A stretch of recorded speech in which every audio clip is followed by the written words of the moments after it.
Hi and welcome to the Running Book Reviews podcast, where we review books written for runners, about runners and by runners, to help you decide if you'd like to read the book for yourself.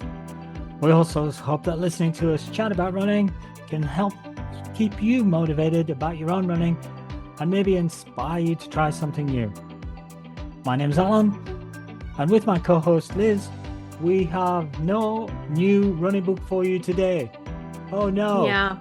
Everyone switched off. So sorry about that. But we have a special episode today where we thought we would just look back on basically our whole portfolio of running books and just chat about some of the things that have kind of stuck with us, or we've kind of remembered, or we've learned, or have helped us grow through our 5 or is it 6 years of podcasting? I can't remember. Well, it's 5 going to years. be 6 in April. Wow. It's going to be our 6-year anniversary on April 1st. Wow, that's pretty cool.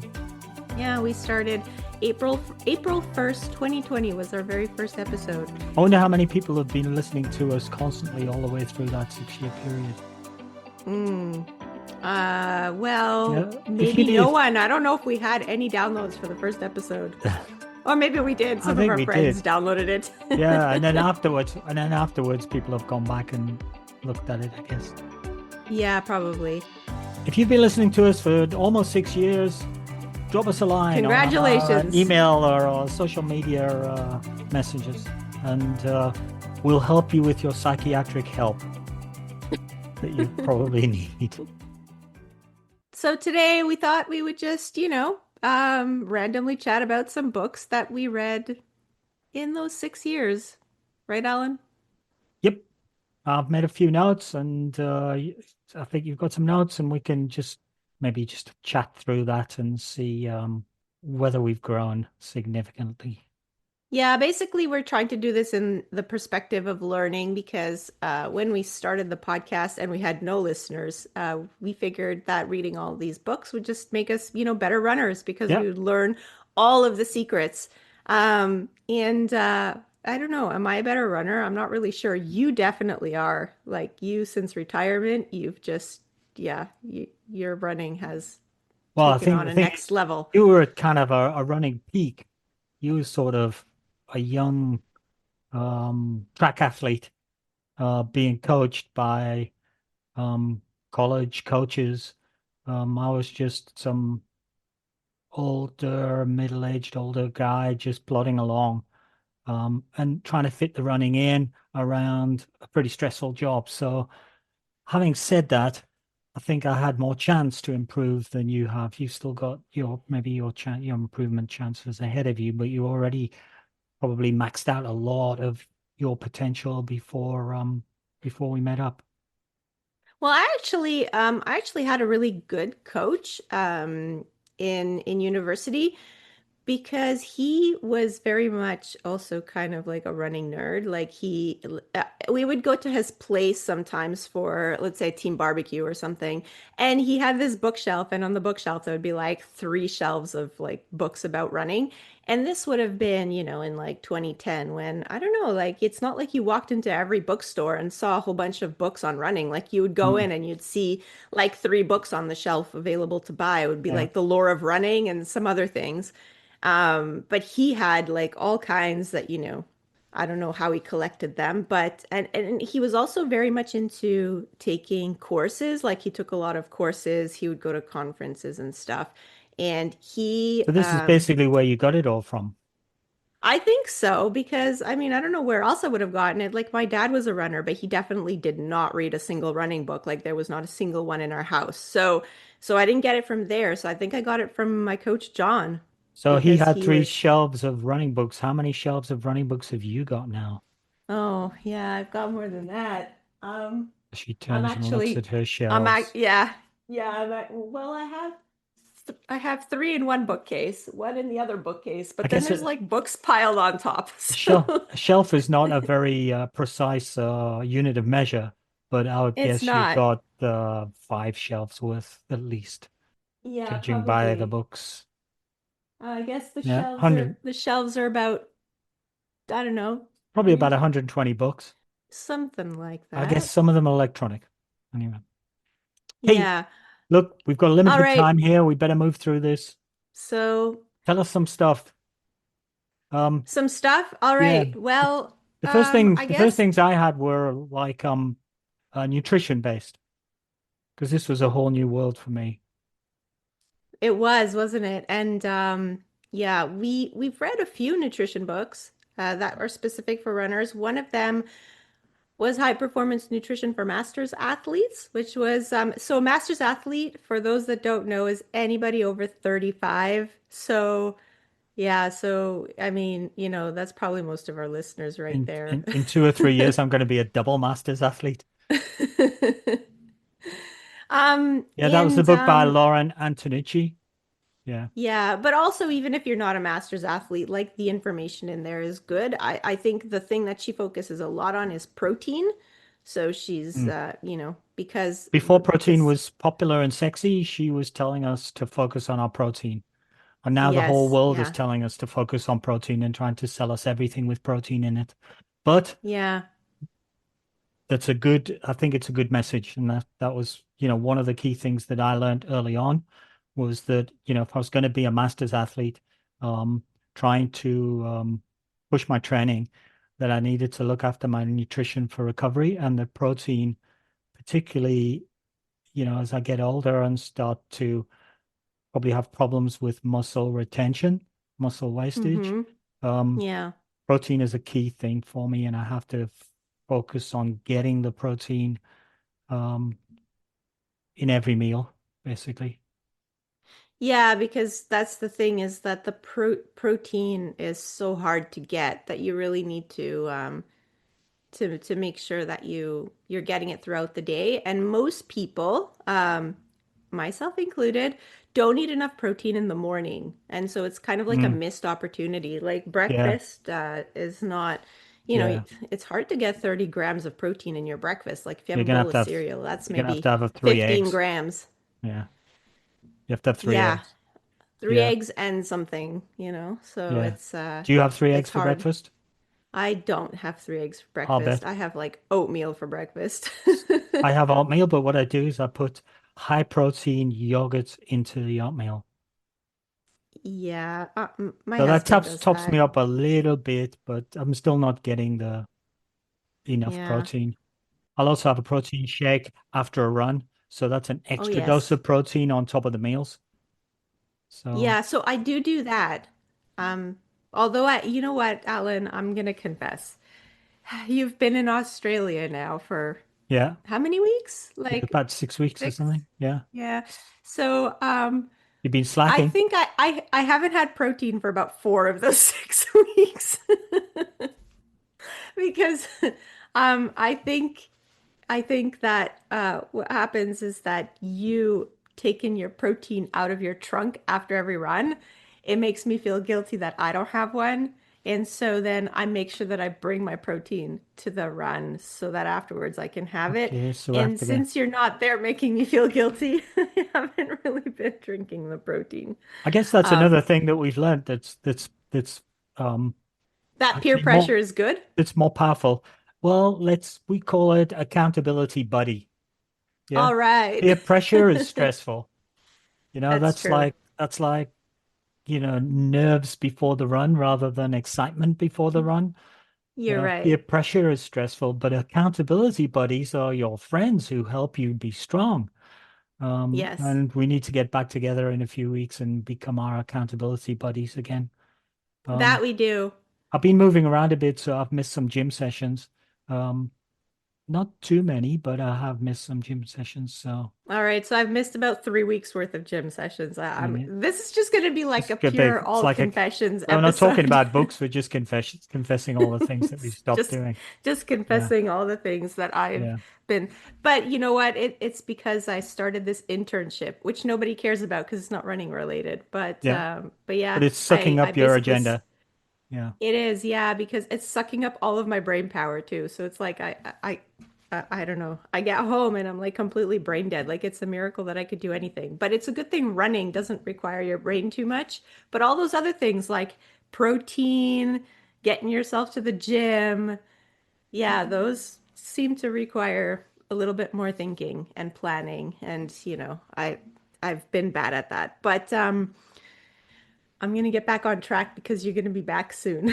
I'll also manage to donate you a little bit of extra recovery exercise, which is Yeah. probably an increase in your walking by basically giving you my dog to look after while I'm on a vacation in Australia. So Yeah. you're getting quite a bit of extra walks there, I Yeah. imagine. So You're my recovery welcome. is fantastic. Yeah. Yeah, the poor guy these days he's got to walk at like I'm dragging him out of the house at like I don't know 5:30 to go for a walk. He's not an early dog. Yeah, no, he takes after his original owner. Yeah. The other thing in nutrition that I think I've seen you echo down through a lot of discussions that we've had about food and fueling is carbs and how carbs have a bad name. I think you felt that carbs have sort of had a bad name, cut out carbs, lose weight, and that sort of stuff. Whereas if Yeah. you're a runner, you have to fuel your run. And Renee McGregor in Fuel for Thought was one of the people who expounded that carbs are good and you must fuel your hmm training. Yeah. And that's not to say that Lauren didn't say that as well in her book. Yeah. Like she lays out all of the macronutrients with the number of grams you need. But Renee kind of she goes into just how important they are, but also a little bit more of the psychological, um, the Aspects. psychology, yeah, around food and what's kind of not great behavior in Hmm. terms of like the way you think about food and the way you think about yourself and your body um, and that thinner is not always better and all those things. She kind of Yeah. dives into that in her book. She has another Yeah. book that she wrote previously that apparently was a little bit more about the macros and the quantities and all those things. But this book that we read kind of recently Yeah, and was I more guess about the the psychology. our conclusion about that sort of stuff is forget this, racing weight sort of stuff. Fuel your runs, do your training, make sure you fuel your runs, and you'll assume the form that that you assume. You're so, It might be mm-hmm. you'll be smaller, it might be that you won't be. But you'll be you'll be a healthy shape, fueled to do the training that you're trying to do.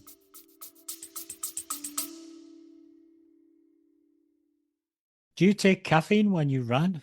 Lots of people do because it's in gels and stuff. And caffeine's legal and it's been proven to work. There's actual science that shows that it improves your endurance running performance. And there's anecdotal data from when you have your coffee in the morning and you go for a workout versus when you forgot to have your coffee or you didn't have time and you went for a workout and it was terrible. And the trouble with coffee is there's a lot of liquid just to get your caffeine dose. Yeah, so then you have to stop for the bathroom mid-workout. Very impractical. Which is where Caffeine Bullet comes in. What's caffeine bullet, Liz? It's a caffeine supplement. It's wrapped up like in a candy. So, and it tastes like candy. And you can get 100 milligrams or 85 milligrams, which is about a cup of coffee, but without the liquid. So we've tried the mint flavor and the chocolate orange flavor, and they're both pretty yummy. If you want to try them for yourself, we do have a 20% off discount code. So go to the link in the show notes and you can check out what Caffeine Bullet is and get your 20% discount. Pretty generous. It is pretty generous. And we'll get a small benefit, so you're helping out the Speaking of which, back to the podcast. Exactly. And speaking of training, so I guess the next thing that we'll talk about or that, pops into our heads is being motivated. And so Kara Goucher in a book that we read quite a while ago called Strong, she actually mentions enclothed cognition. And so this is the idea that you put on clothing that makes you feel good and you perform well or you have a good training or whatever. And so she basically says that this is a real thing and she justifies, You getting absolutely new loved this, shoes. didn't you, when you I saw love this? this. Oh, yes. So if I have Yeah. matching outfits, it's actually helping my training. And if I Yeah, have like this actually, go faster top that I really love with my super I love shoes, it. I love yeah, it. But you know what? Also, like, I don't know, I felt that it gave a name to what I always felt because I've mm, been part of teams for a while, right? And yeah, I know that now me and you, we belong to Phoenix.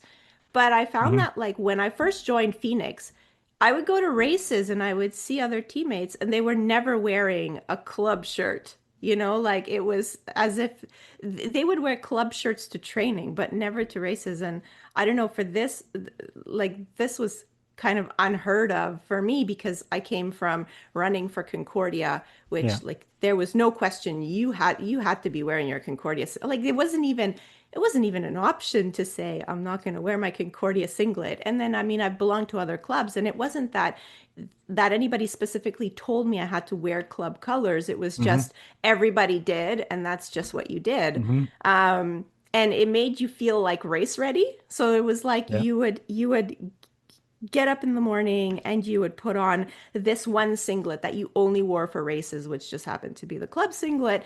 And usually you would wear your lightest pair of running shoes and you'd always have like a pair of shorts that kind of matches the colors of your club. And you would be like race ready because you never wore those things outside outside, of the race. And you just felt like it was just that extra it's level of like your readiness, Superman which is kind of outfit.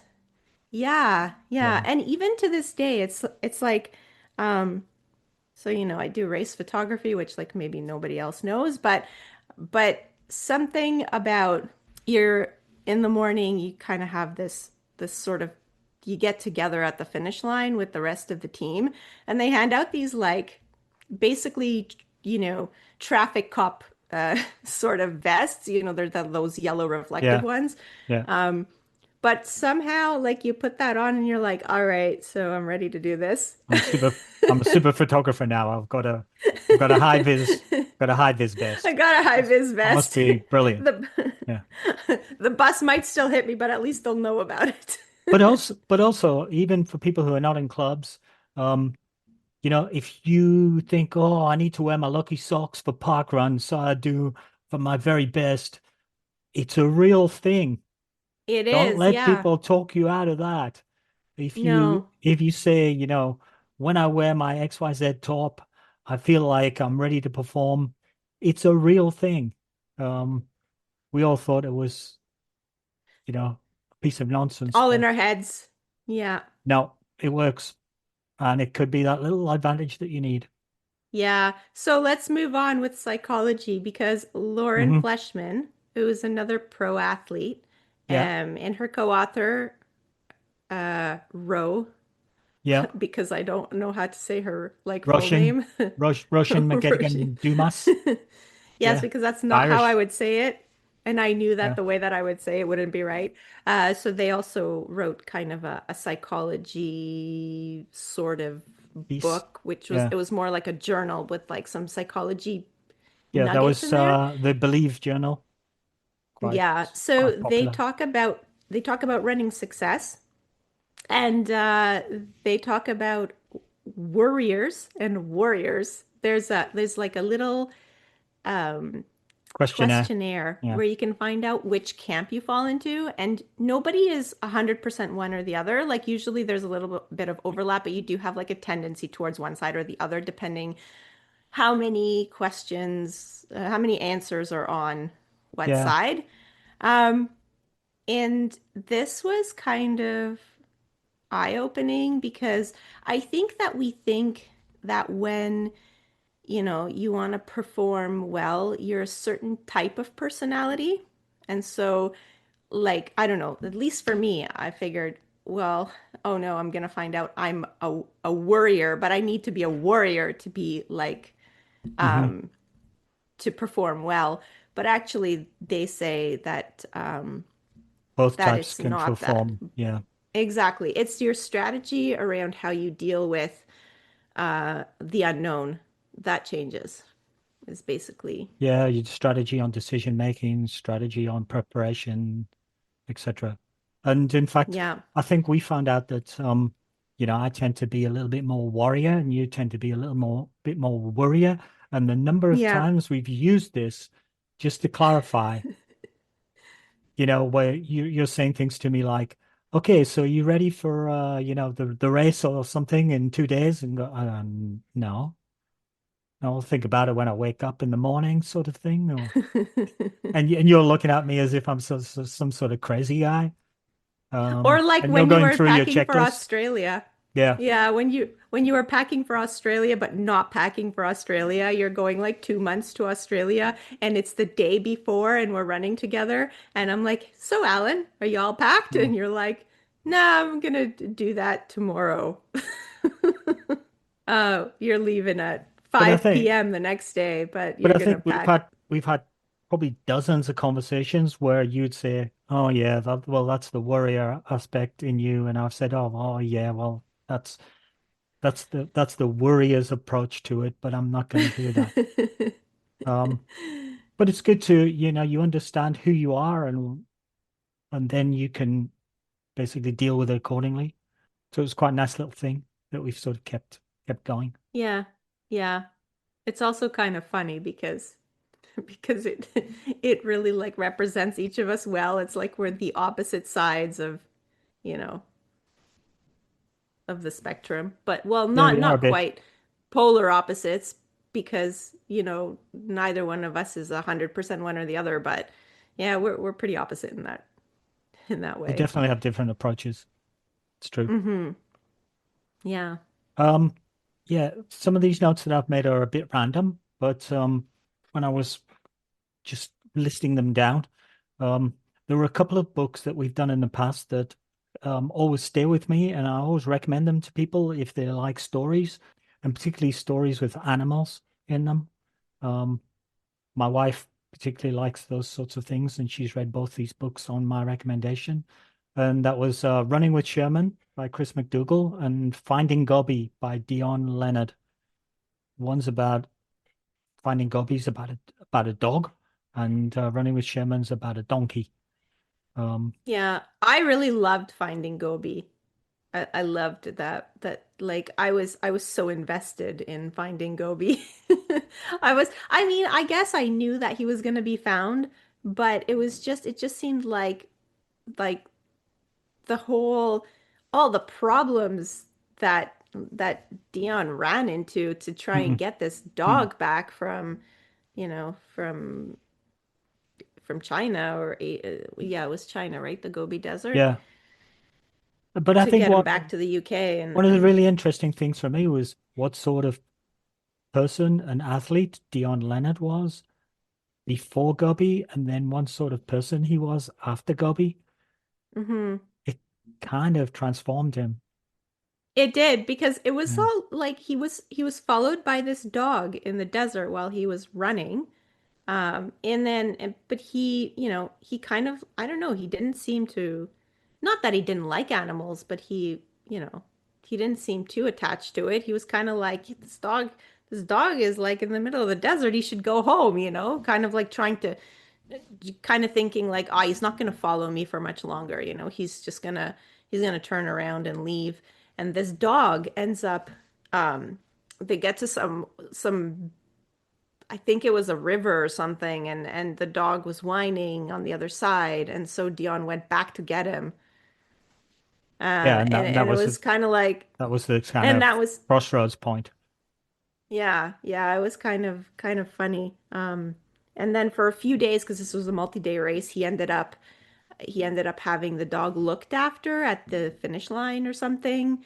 So the Yeah. dog was waiting because the some of the days were really long stages, so um, he But I didn't think the think, dog would survive. he from the dog he was learning, persistence, loyalty, support, Hmm. compassion, all these things he didn't have that much of in his own running um approach beforehand. And it was like fascinating to see that, an animal, if you open yourself up, an animal can kind of teach you those kind of things. Um, Yeah. and similarly with Sherman, a donkey, trying to get it to participate. As Chris McDougall explained to us, the donkey isn't going to do anything it doesn't want to do. you have to somehow Yeah. work out how to make it think that it was his idea. It was the donkey's Yeah. idea. Because if it isn't, he isn't going to do it because they're stubborn. Um, and I don't know, just the values that flow from that. Yeah, I think it's like people a little bit because, until you find the motivation that speaks to you, and that could be anything, it's hard to do something that's uncomfortable or that you don't want to do. So it's a little bit the same thing, except, I guess donkeys are a little bit extreme in their stubbornness, but you Yeah. kind of go through this yourself, and or you have you could think of your running buddies and just certain things that they're really resistant to, um like Alan, you were really resistant to strength training. Like you didn't want to do any of it. I Yeah. mean, you did eventually start, because after retirement, I guess it's easier to fit in, but you weren't sold on strength training when you were still working. You were No, so I you wanted were to be like, no, running. I want to be running and that's all I care about, and I don't want to do this other stuff. Mm. So, but the motivation was right, I guess, later, and now you're diligent about it. So Yeah, not it's as sort of, diligent as I should be. I need my accountability buddy back. Um, yeah, yeah. We're gonna have to try and find a different time to be yeah, accountable to each other, though, because I won't be able to do 10 a.m. anymore. we'll just check in with each other. Did you do your training? Yeah. Yeah, I yeah. guess talking about Chris McDougall, in one of his other books that we covered, he gave me what what turned out to be my favorite running drill in terms of form, which was the Rock Lobster cadence drill. Um, for Yeah, people for people who don't know you that, love that. you play the song Rock Lobster and it has the perfect beat for a 180 cadence. Um, you start off with your back against the wall, running on the spot so that you're straight, and then you launch off to Rock Lobster and you're going at 180 cadence, and there you have a drill. And I've actually used it with some people, and I think they seemed to get some benefit out of it. It did look at me as if I was crazy to begin with, but Yeah, um, and I remember that drill. Why? Because it's because there was a simple. song associated. It's simple. It's got a song, and you can do it. Yeah. Yeah. Speaking of other things that are good for you as a runner that some people don't think are good for you is easy runs. So Run Elite by Andrew Snow. Run Elite had a lot of things in it, but one of the things that he's a big fan of is a good base build, and you just do like loads and loads of easy volume with some strides. So the strides are just a way of keeping in touch with like your top end speed, because you don't really want to just do easy miles. You do want to keep in touch with like the fast turnover and the faster speeds, but usually interval training, tempo runs, all those things, those are very stressful, whereas strides aren't. So you can do them almost every day, sprinkled into your easy runs, and And so then the lots of idea is you easy can have volume. a big volume base without getting fatigued, overly Hmm. fatigued. And then that's a great launching pad for, a more precise training effort Later. later on. So in more of like, I guess, I don't know how you'd call this, the elite running scene. We also read, well, we read two books that mention Alberto Salazar, but one that we read quite a while ago was Win at All Costs by Matt Matt Hart. Hart. Yeah, this was about Alberto Salazar and just the way that he ran the Nike elite team and some of the questionable methods that he had. Um, Yeah, and it touched not specifically, but quite a lot on the situation with Karagacha and Adam and their experience, um, along with other people in the Nike Oregon project. And we had a book later um, actually done by Cara Goucher, specifically talking about her experience and giving a bit more detail. Cara Goucher and Mary Pilon, I guess is the Hmm. surname, Pilon. The Longest Run.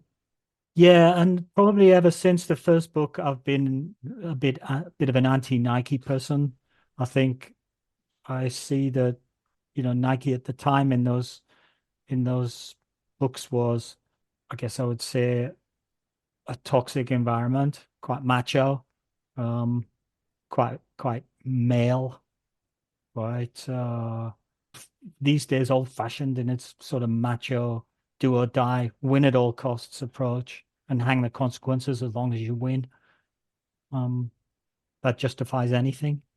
We have Yeah, since wanted them to have changed, but yeah. um, we're not sure that they have because because then, you hear some stories about other female athletes that, that broke away from, they were Nike athletes and they broke away to be with other companies Mm. and um, And I they think and I would. think what I haven't seen is I haven't seen anybody from Nike come out and talk publicly about apologizing for the situation or saying that they did wrong and they need to do better. Um, they tend to sort of, I don't know, sweep it under the rug a little bit and just keep Hmm. moving forward and just go, oh, look at this project we've got going with, uh, I don't know, some people in Africa or some women over here, or they try to put Yeah. corporate gloss over everything. They won't come out and say, look, we did the wrong thing with Alberto, and they've still never come out and said anything negative about what happened. And for No, that, I no. think they deserve a little bit of call out at the very least. Um, and personally, I've never bought anything made by Nike since I read that book, Win at All Costs. Yeah. Me neither because I knew I would have a hard time I from would my just I would training just buddy. hound you. I mean, people Yeah. do, and you don't try not to put it on them. Yeah. And basically, Yeah. what we saw was Alberto Salazar. He deserved his ban. If you've never read Yeah. either of those books, take it from us. He deserved his ban. And Nike is a bit of a toxic company. I guess we're not getting sponsorship from Nike anytime soon. No, but I also ruined our chances with Hoka with Because you don't my like like it, their shoes don't work for ah you. no, my feet always hurt in those shoes. Doesn't Anybody I've tried else you'd like like to four put different off while we're let's here? see. No, stop. Well, we do have Caffeine Bullet. I mean, I guess they don't really Yeah, sponsor us, but we get some yeah, like a few dollars here and we get there a little bit now and again. Yeah, when people from use people our that code. order caffeine bullets. Yeah, Yeah. Um, I guess talking about macho approaches. We read a book about how to be tough or how to be resilient, do hard things by Steve Magnus. And mhm. we actually learn in that book that the macho sort of can't hurt me attitude, push through no matter what, um, Is is not the way to go is about not the things. way to go. Um, No. and you need to have I think, a more um, It's more responsive nuanced. approach, realistic and Hmm. responsive approach to your situation. Yeah, Um, it's more like you're listening to your body and you're not ignoring it. yeah, Um, but so you do have to experience a little bit of discomfort to do hard things, obviously, but not while completely ignoring um, everything that you're feeling or um, all of the challenges in the way. It's more like working with them and not so much about ignoring them and just pushing through. So that's in a nutshell, I guess, what Steve kind of taught us in his book. So doing hard things isn't kind of the way that we think it is, or the way that we've been taught to do them. and if you think that that's not right. In fact, the Marines and the SEALs, they have a similar approach these days. I mean, they put people through incredibly tough tests, but they always say the people who are just the loners and they just try to bow through and just tolerate anything, they never make it ultimately. A similar message was in The Comeback Quotient by Matt Fitzgerald, and I mean, he obviously has taken a completely different spin on it, where he analyzes athletes that have done incredible things. That's why he calls it the comeback quotient. It's like they came back uh, from a situation that, that was extremes in some cases, winning a ski race with broken ribs after having Mm, fallen, those kinds of things. And so what he ends up getting, he ends up sort of seeing what the similarities are. And he finds out that these athletes that end up doing really great things, they're actually ultra realists. And so they are able to see a situation for what it really is. They're not ignoring it and just pushing through. They're kind of seeing what's actually happening. They're also not letting it overwhelm them yeah. psychologically. They're kind of Making assessing it. They're super analytical and they're assessing it, saying, okay, yeah. it feels like three of my ribs are broken, but I'm still breathing. So, and I can still move my legs. So, what am I able to do realistically, Hmm. without going, well, I'm in agony, I'll have to drop out. Um, Yeah. and not going into a death spiral of, oh, I've I've gotten behind, I'll never catch up, or letting their thoughts just drag them back, or a physical thing that happens to them cause them to have a reaction that they don't need to have. Hmm. I've fallen. I think I've broken my leg. Okay, so let me assess. I'm going to lose five Yeah. minutes here going through a careful assessment instead of going, okay, I need to drop out. Yeah, sometimes Yeah. it's not even that extreme. It's like, just normal things that happen in a race. Like, for example, those races that you see sometimes where one of the athletes get kind of tripped Mm, somewhere in the middle because you're running in a pack around a track, and they trip and fall, and they end up like in something short, like a 1500. They end up getting up, catching up to the pack, and then like surging ahead into like top three or sometimes winning the race. And you're like, how is that even possible? yeah. We saw And so, Sifan Hassan do that in the Olympics, didn't we? In the 1500. yeah. And even in the marathon, like at one point, she like stopped to stretch in the marathon. I think, was Mm, it Boston Marathon? I can't remember which one she did. It was her first marathon. And yeah, she like stopped to stretch her quad in, I don't know, a kilometer like yeah. And s- 35 or and some something. And people you would go, figured, oh, oh, she's maybe that's done. the end. Yeah. Yeah. And she wasn't done. So, No. yeah, so these are the ultra realists that Matt Fitzgerald talks about in his book. That's one of their qualities. There are others, but this is the one kind of that sticks out Mm. because I, I I think I always feel it's one of the lesser known books by Matt Fitzgerald, The Comeback Quotient. But it's it's, true. it's Yeah, kind of one of the ones I found super interesting. because it's kind of story format. It's like Yeah. it's all the proof around. Well, I think Matt does that well in general. Like in most of his Hmm. books, even the sciency ones, he always Yeah. has like little athlete stories in Yeah. there. But this is just like a book with I guess while we're a talking bunch of about Matt athlete stories. Fitzgerald, I should mention the other book that I made a note on, which was about pacing. Um, I think his second version of the book is called How to Run the Perfect Race.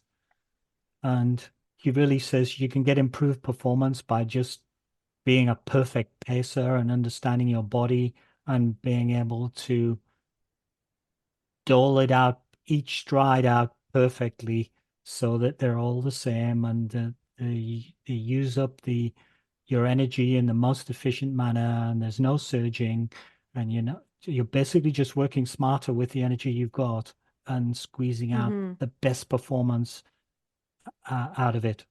rather than having to work harder or train harder. It's the absolute definition of being smarter, knowing Hmm. the situation you're in so well and knowing your body so well, and perfecting that. Yeah. And just spoiler alert, like your Garmin won't help you. No, in fact, if you're devoted to your Garmin, it's actually hindering you. Yeah. I mean, the Garmin is a tool for learning how to be a perfect pacer. Like you can definitely use it, um it's not what Matt kind of talks about. It defeats the purpose if you're Mm. trying to follow your watch and you rely too much on it actually. So that was, I guess, something that, yeah, I guess we kind of learned that in his book, but we both have been running since before Garmin, so I don't know if we really learned that. It was just um, We bringing already, it back. yeah. Yeah, because I think like we train for marathons and so we do a lot of that, like these tempo runs where every K or kind of you're checking Mm. to see like, oh, was that the right pace? Did I get slow? And then, you might panic because the last K was too slow and you're like, oh, how am I going to do this in the race? And yeah, and it just Matt kind of tries to roll that back and be like, no, that's like defeats the purpose. You need to you need to feel the right pace, not run the right pace based on your watch. Yeah. Basically, you need to be able to run to your body rather than run to the number. Hmm. Speaking of running to your body, somebody that I don't even know if she uses a watch was Katie Arnold when we read her book Running Home, which was kind Yeah. of the story of her life and her Hmm. running. But she talks a lot about kind of a flow state, and I feel like out of all of the runners that we read about, like she seemed to be in a flow state more often than most, I think. I don't know. I think Yeah. she kind of mastered this getting into flow state idea. She's an ultra runner though, so Basically, where everything just feels easy and you're sort of you're slightly detached from your process, but everything's smooth and can't yeah, feel time passing. You're in the moment. Yeah, it was yeah. great It's a talking to real her about thing. that at the time. Yeah, it's a real thing. Yeah, it's not It's just a real thing. a fantasy. Yeah, Yeah. I guess Try I've been there once or twice, mostly in Yeah, trail. so have I.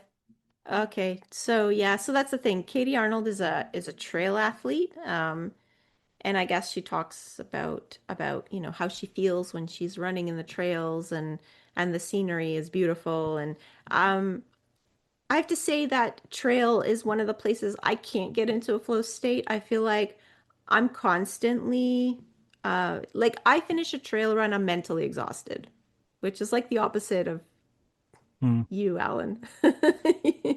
Um, maybe that's the No, opposite but of there you most go. people, but That's because you're too yeah. much of a worrier and you're worrying about tripping over.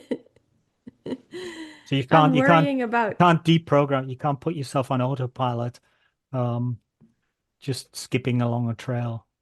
Um, no. for I sure, like if there those are, like long, flat, straight roads for that. if it's technically difficult, you can't. It's hard to do that because Yeah. you gotta stay super alert. But not all trails are technically difficult. I guess that's just, how we're different, but for me, when I can turn off the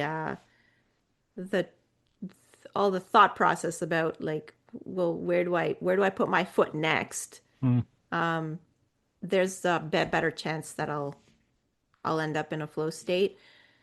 But I guess, yeah, I don't know if it depends on that. I remember running some trails in Portugal, and I was on my own, and I was just sort of set myself in a groove, and there was a hill, but it was an easy hill, and I was just working steadily, and I was just sort of in my bubble, and I thought, oh, might check my watch and see how far I've come up this hill. Probably I'll have probably covered half a kilometer. And I looked and I covered 4.5 kilometers. Oh, Um, wow. and I don't know where the 4 kilometers went. Basically, I was just moving without consciousness almost. Well, Um, that's what happens in flow state. yeah, That's like the perfect description of how you yeah. feel. Yeah. Um, but yeah, I usually, for me, it's the long, flat, straight roads that do that, like not the Mm. undulating, turny trails. Yeah, I mean, I'm not really sure why, but maybe part of getting into flow state for each of us individually just has to do with maybe running in the places that we prefer, um, or on the terrain that we prefer, or on the terrain, I guess, that causes us the least amount of anxiety. I don't know. And I think a good point about our running and less anxiety or more pleasure is one of the things that comes across to me, and I have to keep reminding myself, especially when you're looking for targets, is no matter what your performance goals are, you really got to keep feeding the joy that you have for running. So if you like running the roads, get out on the roads. If you like the trails, get into the trails. If you like racing, get into the races. If you like running in groups, get into the groups. If you like stopping and having, extra gels and taking it easy, take time to do that. Whatever it is, feed your joy because that is the thing that will keep you going and ultimately lead you to whatever you define as your own success. Um, hmm we saw And if lots that of, means making butter during your run, then you make butter during your run. Alan, have you seen those Instagram reels? I think 8 people this week have sent me an Instagram reel about making butter during my run. where you put it in your backpack and then it all shakes up. Is that Yeah, so you put that? like cream in a bag, No, I'm not in a doing that. Ziploc, Are you going to do and that? well, I don't know because like so many people have sent me reels Yeah, but with it's runners Instagram. making cream It's Instagram. that I'm like, maybe I need to try this. I don't think my joy is going to come from that. If it's good butter, I might take some off you, but we'll, Well, I was thinking if I do this, I could make it garlic butter. doesn't sound like my I sort mean, of thing. oh, well, Anyway, Mel might like it. I did list a couple of books that specifically, reference the joy of running. Hmm 26.2 Miles to Happiness by Paul Tompkinson. Um, and The Happy Runner by David and Megan Rush. It's quite an old book Oh now. yes, yeah, Yeah. yeah, that's an older book. That was one of the Yeah. first ones that we read. Yeah. And they're a big proponent of pizza. Well, in the book they are at least. They Yeah. compare everything to pizza. And actually, I like that because I like pizza. Pizza's good. Got to Yeah, fuel. You have to fuel. Yeah. that's it. And it's got carbs because, it's got crust. I don't know about the protein content, but it does have carbs. I think one of the things I've learned reading all these books is that inspiration and motivation can come in many different forms from many different places. So we can read a book that's about, I don't know, um, running in Asia, maybe we have no ambition to run in Asia, but we can still get inspired by it. Or, the stories that we hear from extreme people who are doing crazy things. And, you might not want to do those kind of things, but you can be motivated by just, listening to a story of somebody who's devoting a lot of their energy to trying to do something. Um, Yeah, the last book we read actually, well, it's the last episode that we released was Still Running After All These Tears. yeah, So in it's that Mr. book, Jackson. the author talks about the Comrades Marathon. Hmm. And so I've thought about the Comrades Marathon before because I've heard about this. It's a marathon in South Africa that's actually not a marathon. It's like 2 marathons Yeah, back to back.